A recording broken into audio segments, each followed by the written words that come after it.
Well, good afternoon, everyone. It's a pleasure to join Adriana LaGrange, Minister of Health, Jason Nixon, our Minister of Seniors, Community and Social Services, and Feisal Keshavjee, Chair of the Alberta Continuing Care Association.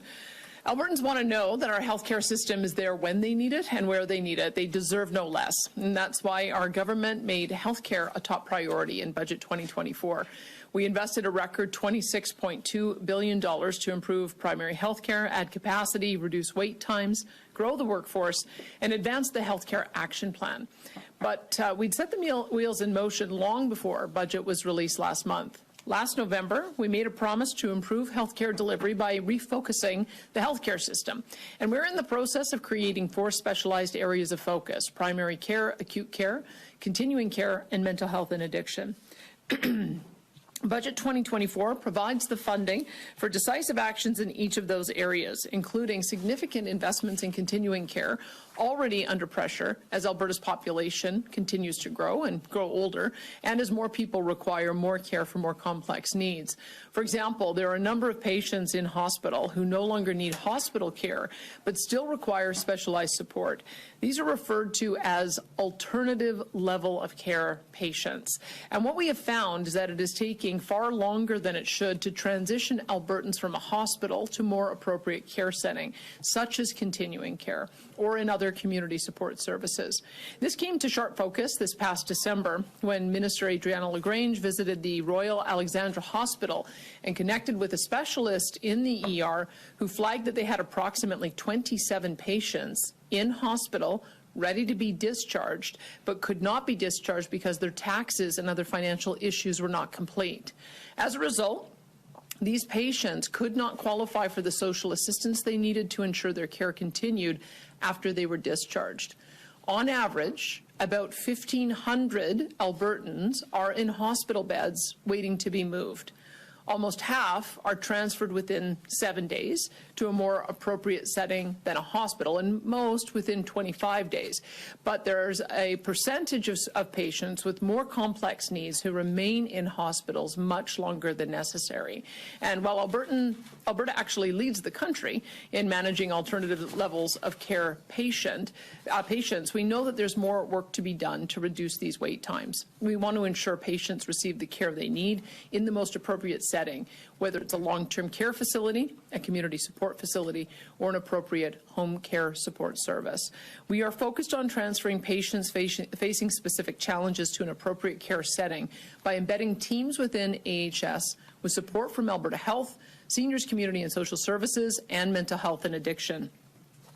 These teams will focus on removing barriers to care that could include financial or legal issues or homelessness. We are reviewing the decision-making process to shorten the time it takes to assess the type of continuing care supports that a patient needs. And through Budget 2024, we're making significant investments in continuing care spaces in the province. Before I invite Minister LaGrange to the podium, let me reiterate that our government is committed to ensuring access to quality public health care for all Albertans. Improving access to alternative levels of care and continuing care will benefit not only patients, but also the overall healthcare system. The investments that we're making and the actions that we're taking, including refocusing our healthcare system, allow us to focus on accountability, service delivery, and effective governance of both the acute care and continuing care sectors. And most importantly, improving our healthcare system enables us to focus on the patient and provide Albertans with the care they need when and where they need it. And as I said earlier, Albertans deserve no less. Thank you, and I now ask Adriana LaGrange to take the mic.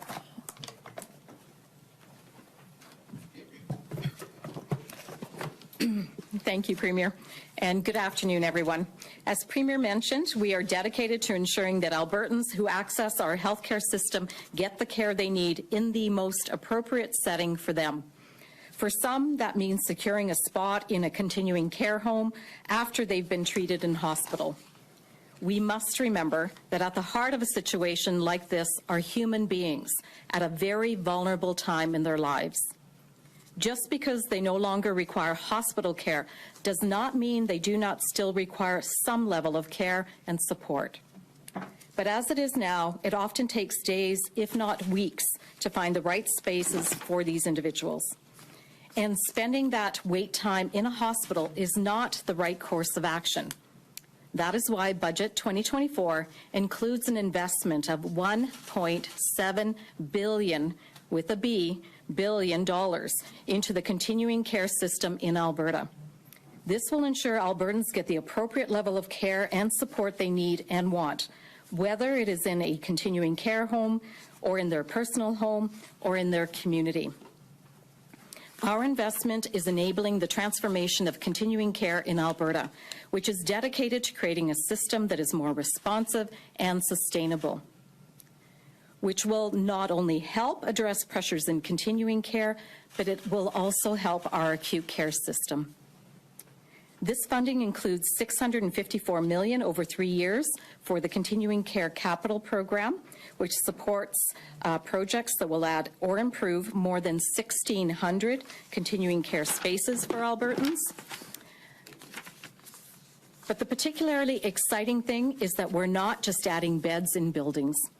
At the same time, we are making a particular effort to develop new and innovative models of continuing care for Albertans. This includes funding for small homes, which will be a home for 4 to 14 individuals, residents, and are designed to serve those in rural or remote communities or those with complex needs. Or it could be continuing care homes that offer comprehensive in-house health services, bringing together different types and levels of continuing care into one integrated community. Practically speaking, this means couples or families or friends with varying needs can choose to continue to live together and not be separated because of those varying needs. Also, we will be creating culturally appropriate spaces to support Indigenous groups on and off reserves and Métis settlements as well. And deliberately, we're adding new spaces in geographical areas where there is the greatest need. But while we are working on developing excellent options for Albertans in continuing care homes, I think many of us would say that, if possible, we would want to age at home and stay living independently. Therefore, we are also wanting to support Albertans in that choice, which is why we are also working on bolstering supports in home and community care. That includes funding to home care pilot projects that will provide wraparound services and supports for clients returning home from hospital, and funds for community projects to support older Albertans with non-medical services such as transportation, housekeeping, and even snow removal. Sometimes these are all that is needed to enable someone to stay in their own home. Supporting Albertans as they age and providing the care they need and want will not only take pressure off the continuing care system, but as I said earlier, it will help keep people out of the acute care system in the first place. I am proud of the progress we've made in transforming continuing care in Alberta, and I have no doubt this work prepares our province for the future, where demand for quality and choice in continuing care, home and community care, and indeed our entire healthcare system will only continue to grow. And so now I would like to invite Minister Nixon up to say a few words. Thank you, Adriana, and good afternoon, everyone. The Premier has given all of her cabinet and the government of Alberta a mandate to make sure that our province remains the best place to live, raise a family, and retire in our country. For the Department of Seniors, Community and Social Services, that means ensuring Albertans have access to social services that they need, but also making sure that our social services departments are working closely with our partner ministries, including the Ministry of Health, to provide supports in a collaborative way to benefit all Albertans. It is a priority of our government to make sure that people who rely on our system, including seniors and people with disabilities, have access to the best care possible in their chosen communities. To do this, Seniors, Community and Social Services is currently supporting the Ministry of Health and Alberta Health Services with the transition of individuals out of acute care and into more appropriate care settings for their needs and for their quality of life. Seniors, Community and Social Services has formed teams that have been working directly with Alberta Health and Alberta Health Services to support patients moving out of acute care into alternative levels of care. These teams are made up of staff from several divisions within the Ministry of Seniors, Community and Social Services, including our Financial Services Division, Senior Services Division, Disability Services, Homelessness Services, and the Office of the Public Guardian and Trustee. These teams are addressing barriers to leaving acute care in our health system. They are rapidly connecting patients with things like benefit programs, disability supports, community services, and other non-medical supports to help people return home or enter more appropriate care settings in their communities. We know that some patients waiting to leave acute care require home modifications, things like wheelchair ramps or washroom bars, or non-medical supports like transportation and housekeeping and even snow removal, which is why I have directed my department to make sure all programs within my department are given priority immediately to any alternative level of care patient who needs to be able to leave the hospital faster, and ultimately to make sure that they receive the support they need in their community. This work is ensuring that patients coming out of the hospital are being immediately connected with supports in their communities. Alberta's government believes that it is best when seniors and people with complex needs can live in the communities closest to the support network.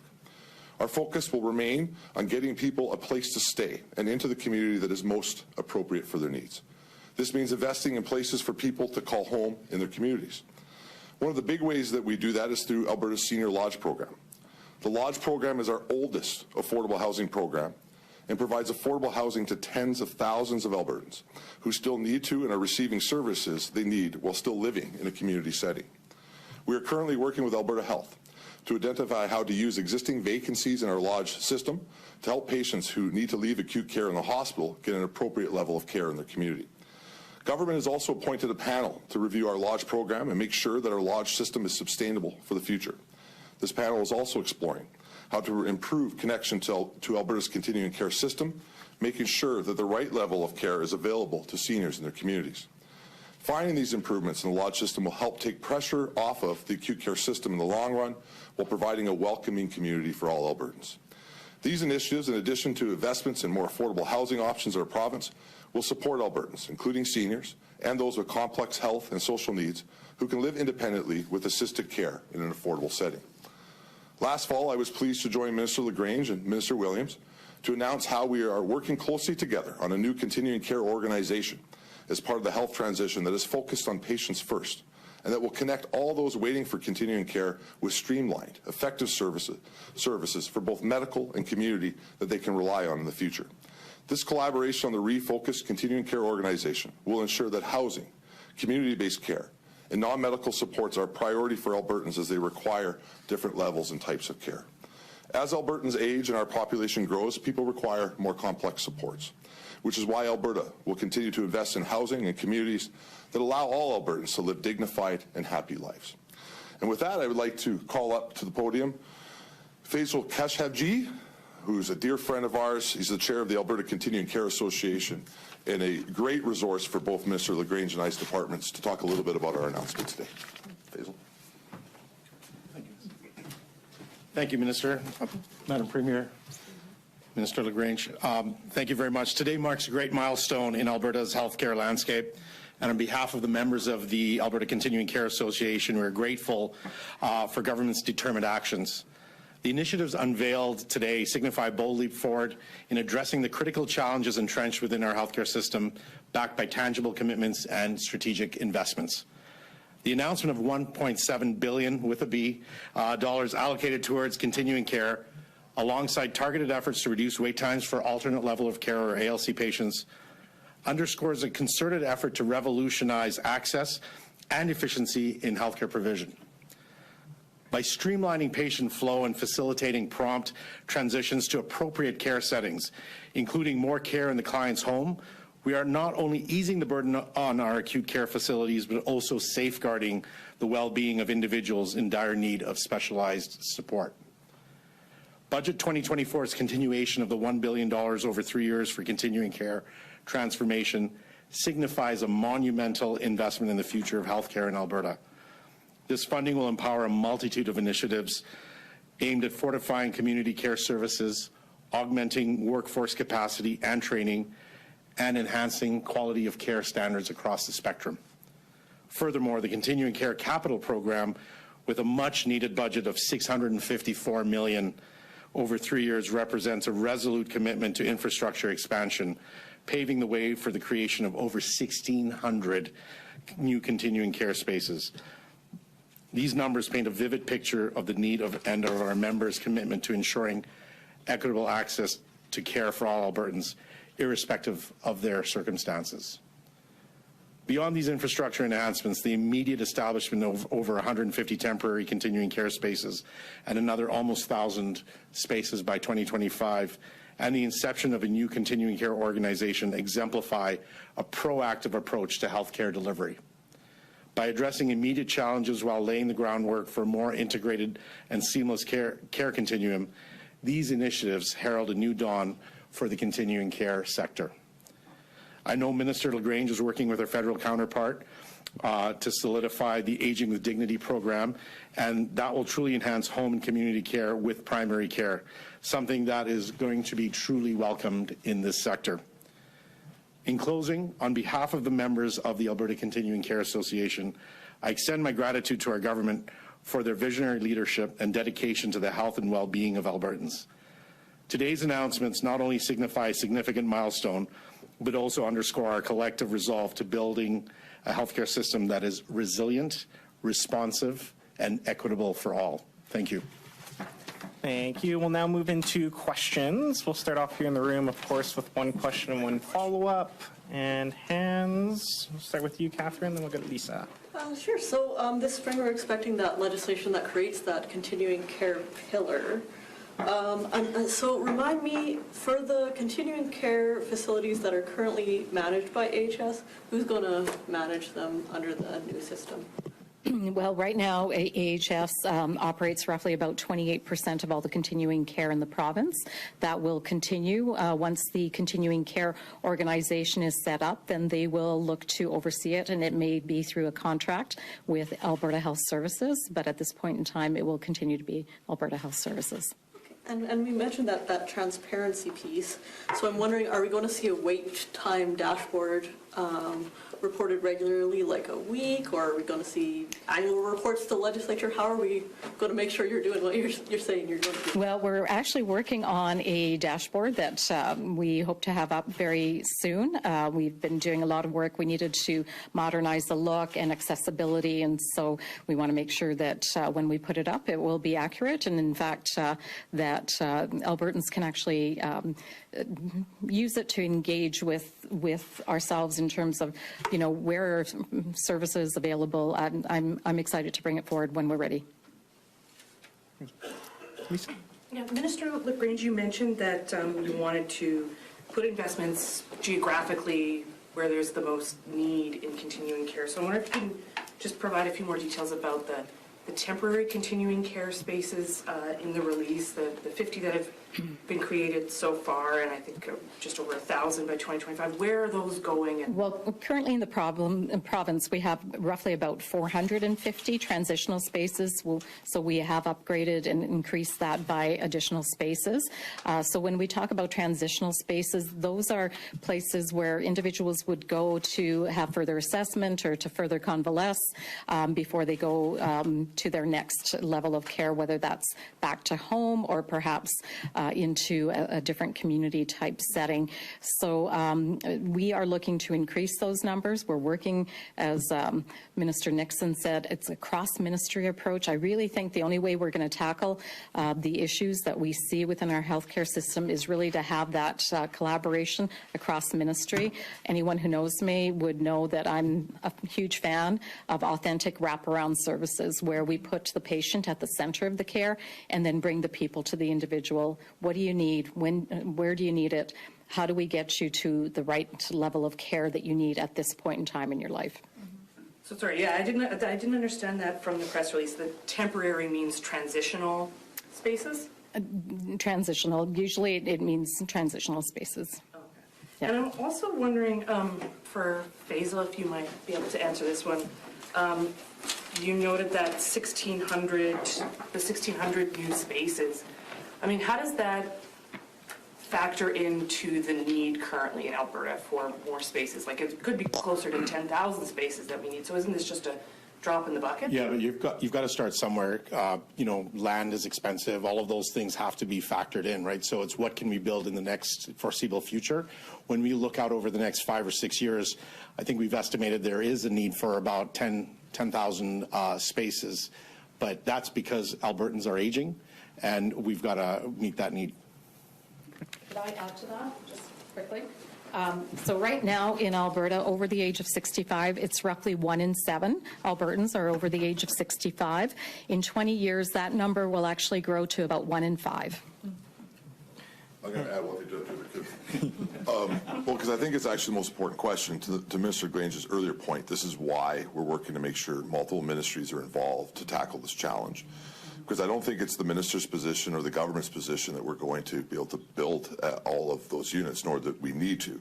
We need to build as many as we can, but there are other solutions that could help deal with some of those 10,000 spaces that may not be the traditional continuing care facility that you've seen in the past and our lodge facilities, and that you will see be tackled through some of the smaller facilities that the minister spoke about in her remarks, but further that with bigger investments inside home care, and then overlap with some of the community care initiatives that we do. So, you know, for example, when we have individuals that go into either the lodge program and or to some type of long-term medical care, often that may only need something as simple as ramps installed. We know that.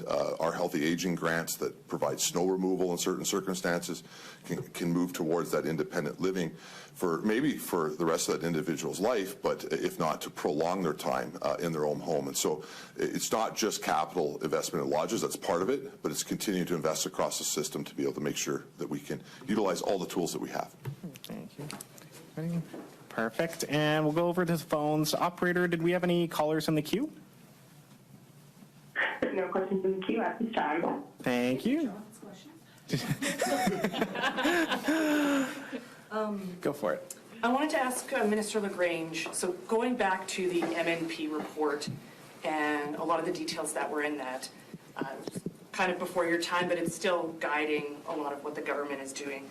There were some recommendations about hours of care, and then we recently just saw these orders in council that dealt with different standards of care and guidelines.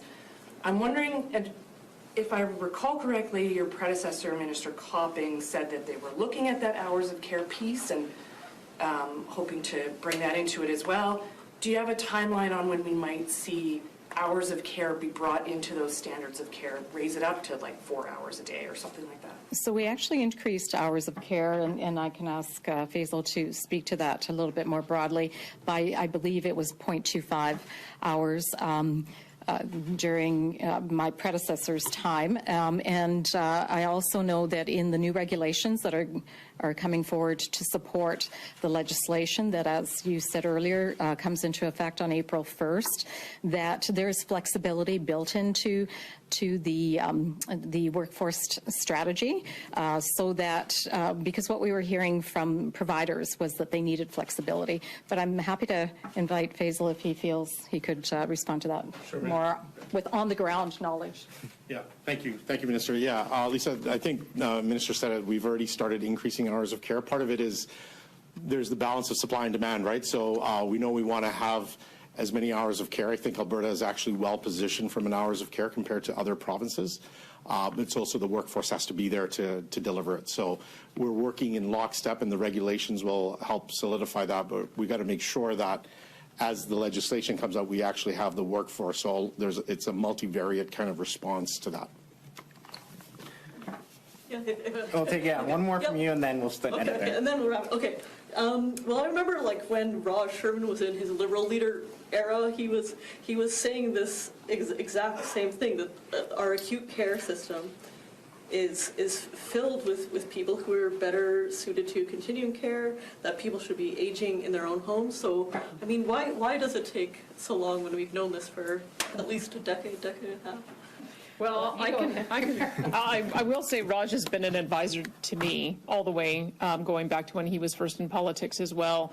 And so when we started down the pathway of refocusing the system, one of the first things that we wanted to do is quantify how many alternative levels of care patients there were. And getting the long-term care patients waiting was a fairly easy task, but it did take several weeks for us to be able to identify that there are various others.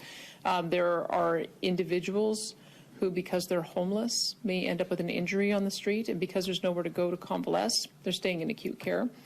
Because we haven't completed the construction yet of our mental health facilities for recovery communities, there's some of those individuals for mental health and addiction who are also in those beds. I think the longest story, I should probably let Minister Nixon tell it, was an individual, 74 years old, who was waiting 891 days. That's 2.5 years. And part of the issue was also getting his tax returns done, so that when that finally got done, he was entitled to $48,000 worth of back support from the federal government, which allows for that transition. And so I think what has happened is that although there are social workers who work in hospital, they haven't been connected to the social workers who work in Minister Nixon's department. And so this is what we're doing with our cross-ministry coordination, is that creating a space for, so the way this model will work is if somebody comes into hospital for an acute need, they get stabilized.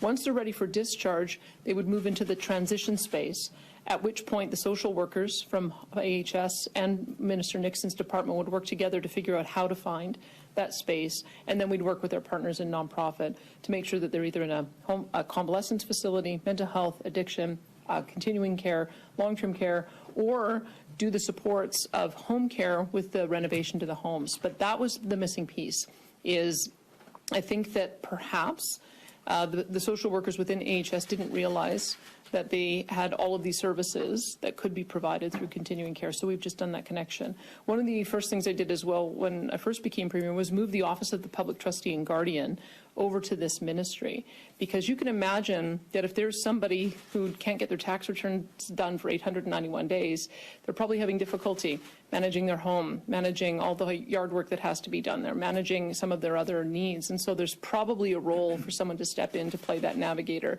So I think that was the missing piece. But I do credit Dr. Sherman for flagging this, and I'm just glad we've been able to find some solutions. Do you have anything more that you want to say on that?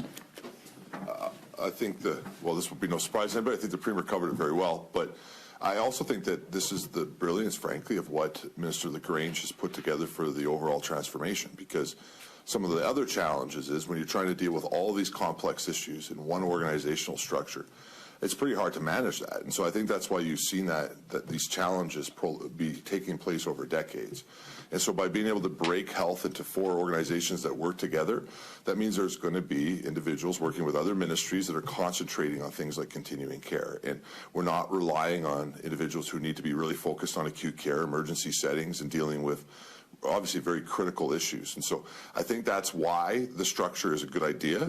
And I think over time we're going to see the benefit of having 4 different divisions concentrating on the unique needs of patients that are within our system.